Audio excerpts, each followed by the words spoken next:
नमस्कार, मैं हूं आपके साथ साक्षी सिंह और आप देख रहे हैं जी मीडिया का डिजिटल प्लेटफॉर्म। आज हम बात करेंगे एक ऐसी कहानी के बारे में जिसको सुनकर आपके होश उड़ जाएंगे। हम सब चैट जीपीटी को इस्तेमाल करते हैं, उस पर सर्च करते हैं कि फॉर्मल वे में मेल कैसे लिखें या फिर ऐसे को सही कैसे करें, या किसी खाने का रेसिपी पूछने के लिए या फिर एआई फोटो और कैप्शन लिखने के लिए चैट जीपीटी का इस्तेमाल करते हैं। पर अमेरिका से एक ऐसी खबर सामने आ रही है जिसे सुनकर आपके होश उड़ जाएंगे। एक 17 साल का लड़का अपने ही माँ और मासूम भाई का कत्ल कैसे करे, ये चैट जीपीटी से पूछ रहा था। जी हाँ, अमेरिका से एक ऐसी सनसनीखेज वारदात सामने आई है जिसने पुलिस, फॉरेंसिक एक्सपर्ट्स और इंटरनेट की दुनिया को हिला कर रख दिया है। बात है मैसाचुसेट्स के शांत और खूबसूरत शहर एक्टन की। मंगलवार की शाम एक ट्विटर रोज की तरह दो भाइयों को पढ़ाने के लिए उनके घर पहुंचता है। वो दरवाजे की घंटी बजाता है, कोई जवाब नहीं। वो दोबारा बेल बजाता है, फिर से सन्नाटा। ट्विटर को लगा शायद कोई काम में व्यस्त होगा, लेकिन जब काफी देर तक दरवाजा नहीं खुला तो उसके दिल में किसी अनहोनी की आशंका हुई। उसने तुरंत बच्चों के पिता को फोन मिलाया। पिता ने भी घर पर संपर्क करने की कोशिश की, लेकिन जब फोन नहीं उठा तो पुलिस को इत्तला कर दी गई। पुलिस की टीम मौके पर पहुंचती है, दरवाजा तोड़ा जाता है और जैसे ही अफसर घर के अंदर कदम रखते हैं उनके होश उड़ जाते हैं। घर के अंदर 45 साल की सुधा वेंकटेशन और उनके 14 साल के छोटे बेटे सिद्धार्थ के खून से लथपथ शव पड़े थे। दोनों के शरीर पर गहरे जख्मों के निशान थे, लेकिन सवाल ये था कि घर का बड़ा बेटा कहाँ था।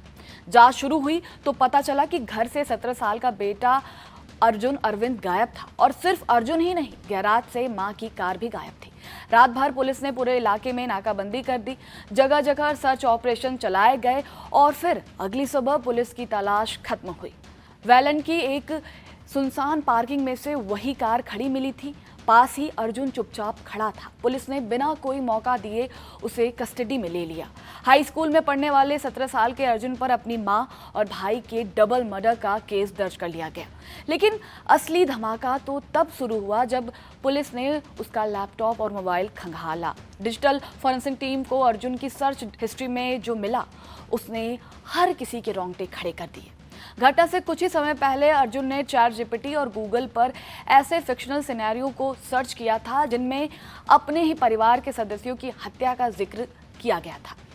अब सवाल है, क्या अर्जुन एआई से कत्ल का मास्टर प्लान सीख रहा था? क्या वो चैट जीपीटी की मदद से कोई परफेक्ट मर्डर प्लान कर रहा था? यहाँ कहानी में आता है एक बहुत बड़ा ट्विस्ट। जांच अधिकारियों के मुताबिक अर्जुन को गॉथिक नॉवेल्स यानी डरावनी और रहस्यमयी कहानियां लिखने का शौक था। वो अक्सर चैट जीपीटी का इस्तेमाल खौफनाक काल्पनिक कहानियां गढ़ने के लिए करता था। इसीलिए पुलिस और वकीलों का कहना है कि सिर्फ इस सर्च हिस्ट्री को हत्या के पक्के मकसद का सबूत नहीं माना जा सकता है। तो फिर सच क्या है? क्या एक 17 साल का लड़का कहानियां लिखते लिखते खुद एक कातिल बन गया? क्या ये किसी दिमागी तनाव का नतीजा था, या घर के अंदर कोई ऐसा छुपा हुआ खौफ था जिसे कोई समझ नहीं पाया?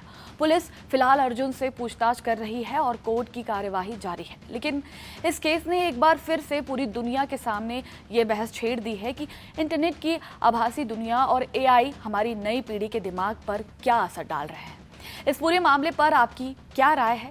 क्या आपको लगता है कि ऑनलाइन सर्च हिस्ट्री और अदालत में कत्ल की सबसे बड़ी वजह माना जाना चाहिए? आपकी राय कमेंट सेक्शन में ज़रूर लिखिए।